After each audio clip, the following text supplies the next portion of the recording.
जय हिंद दोस्तों। इस वीडियो में मैं आपको यही बताऊंगा कि रासायनिक अभिक्रिया क्या होता है, रासायनिक अभिक्रिया में क्या क्या कैसे हम लोग पहचानेंगे कि रासायनिक अभिक्रिया हुआ है, और रासायनिक अभिक्रिया और रासायनिक समीकरण क्या होता है, सब समीकरण क्या होता है, प्रतिफल क्या होता है, उसके बाद उत्पादक क्या होता है। इस वीडियो में मैं आपको यही बताऊंगा। चलिए वीडियो को स्टार्ट करते हैं। सबसे पहले यहाँ चैप्टर का नाम है रासायनिक अभिक्रिया एवं समीकरण। रासायनिक अभिक्रिया एवं समीकरण। देखिए, रासायनिक अभिक्रिया किसको बोलते हैं? कह कि रासायनिक अभिक्रियाओं में रासायनिक अभिक्रिया में दो या रासायनिक अभिक्रिया में दो या दो से अधिक पदार्थ, यानी रासायनिक अभिक्रिया में ये बात आपको ध्यान में रखना है कि दो या दो से अधिक पदार्थ उसमें होंगे तभी अभिक्रिया होगा। यानी बोल सकते हैं कि दो या दो से अधिक पदार्थ अंतः क्रिया करके, अंतः क्रिया का मतलब यानी अंदर हम लोग को दिखाई नहीं देगा, लेकिन रासायनिक अभिक्रिया में कम से कम कोई पदार्थ होगा, दो गो होगा।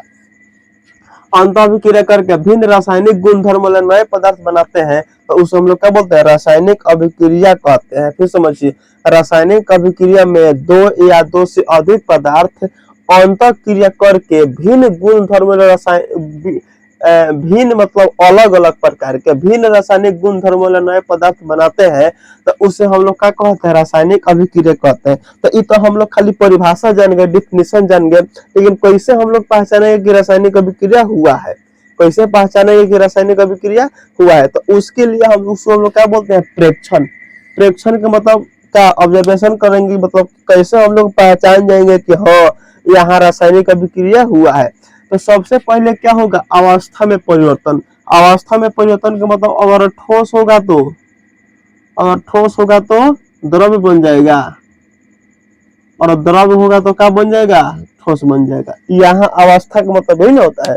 पदार्थ का तीन गो अवस्था होता है, ठोस, द्रव और गैस।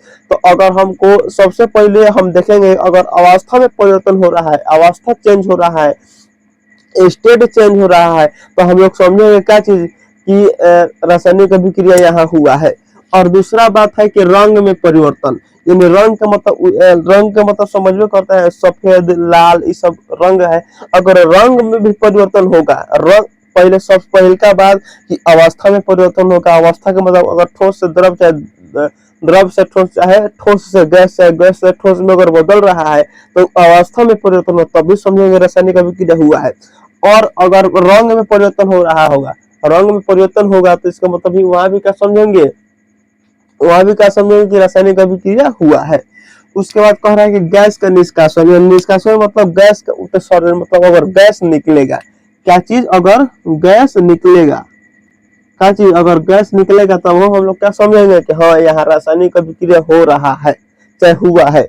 गैस निष्कासन का मतलब निकलना।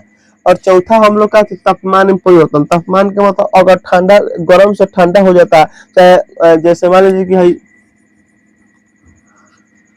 इसको हम गर्म कर रहे हैं, ठीक है, इसमें इसको गर्म कर रहे हैं तो हो सकता है कि ठंडा होगा, तो गर्म करेंगे तो क्या हो जाएगा? गर्म हो जाएगा। यानी जब गर्म करेंगे, अच्छा गर्म है तो क्या हो गया? ठंडा हो गया। ठंडा है तो गर्म हो गया, चाहे गर्म है तो ठंडा होगा। तो ये क्या हुआ? तो ये तापमान में परिवर्तन होता, तभी हम वहां समझेंगे कि रासायनिक अभिक्रिया हुआ है।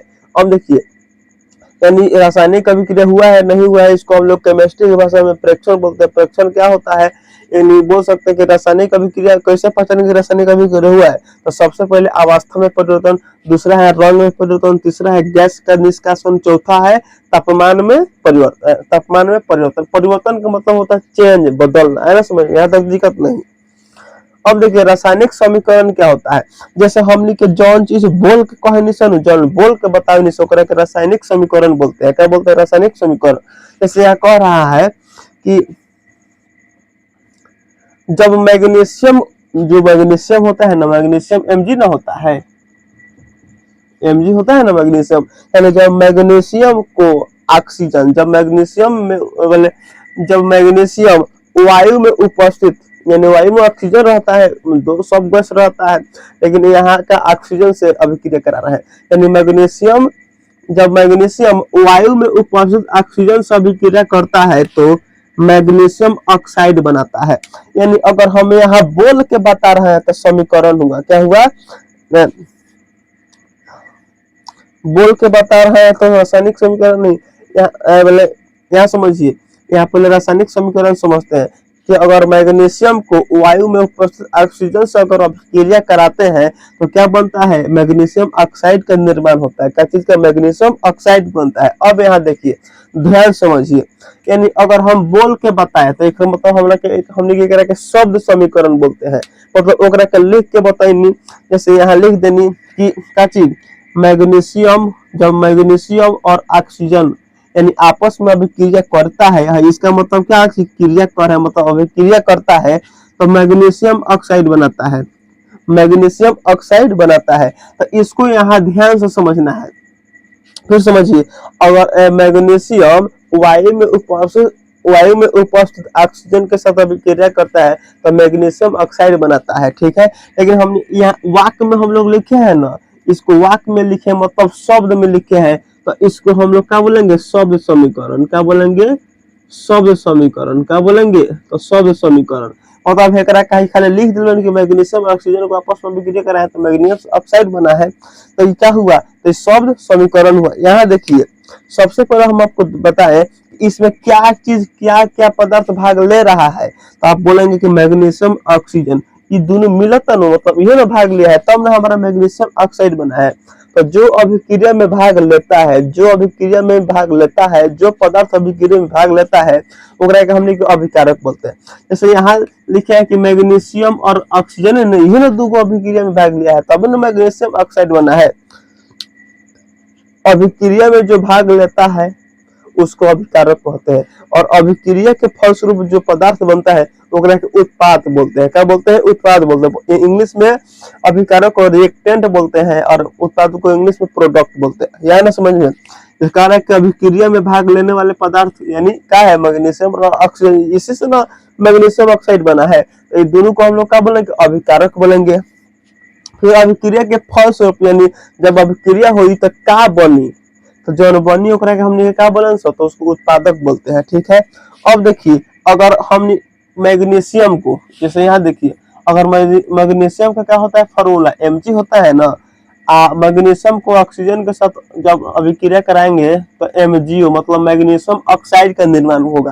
तो यहाँ हम लोग सिंबल मतलब प्रतीक, मैग्नीशियम का प्रतीक क्या होता है, सिंबल क्या होता है, Mg होता है, और ऑक्सीजन का क्या होता है, तो O2 होता है।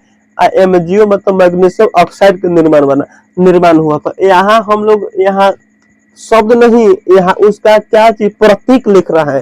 और जब प्रतीक लिखेंगे तो इसी प्रतीकों का नाम हम लोग क्या बोलते हैं, तो रासायनिक अभिक्रिया बोलते हैं। क्या बोलते हैं, और रासायनिक समीकरण के नाम से जानते हैं, रासायनिक समीकरण के नाम से जानते हैं। इसी को हम लोग क्या बोलते हैं, रासायनिक समीकरण।